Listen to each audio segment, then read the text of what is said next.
చాలా దూరం నుంచి వచ్చారు. నాకు ప్రసాదం పెట్టండి. అమ్మో, ఇది అమ్మోరు నైవేద్యం, ప్రసాదం కాదు. నీకెట్టకూడదు. ఊరి కొత్తలాగున్నావు, టెంపుల్ వేసుకోమ్మా.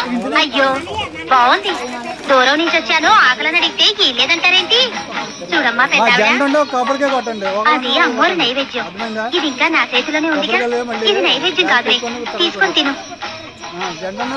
అమ్మా, అమ్మోరు తల్లి, నేను చేసే తప్పైతే నన్నేమైనా చెయ్యి. ఈ ఊరి జనం చావు మహమ్మారి నోట్లో పడిపోకుండా చల్లగా రక్షించి కాపాడు తల్లి.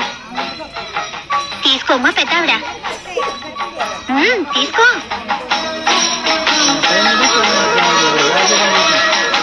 నువ్వు నాకు పెట్టిన ఈ పిడికిడు వెతుకులే ఈ ఊరిని కాపాడాలి.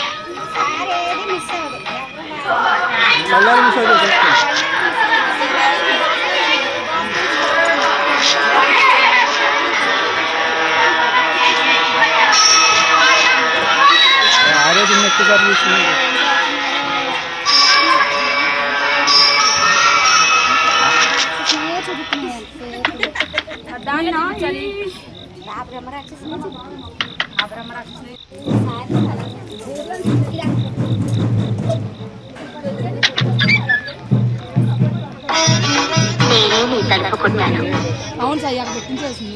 ఏంటమ్మా పెద్దావిడ, ఇంకా నువ్వు వెళ్ళిపోలేదా? అసలే రోజులు బాలేదు, రోగాల రోజులు. నేను కూడా రోగానికి భయపడితే ఎలాగే? ఈ ఊర్లో నాకు వెతుకులు తిన్నానుగా. ఈ వేపాకు చలువతో ఈ ఊరికి శాంతి చేయాలని నీ తలుపు కొట్టాను.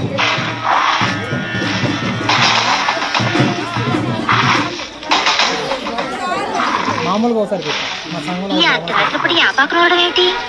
ఎందుకు? దేనికోసమమ్మా? అది కాదే, నడిచావు దాటితే మహమ్మారులు ఈ ఊరి పొలిమేరలు దాటుతున్నారే. ఈ ఊరిని మొత్తం తినేస్తారే. మానవ మాత్రులం, మనం ఏం చేయగలం చెప్పు? కాపాడితే ఆ అమ్మోరు తల్లే కాపాడాలి.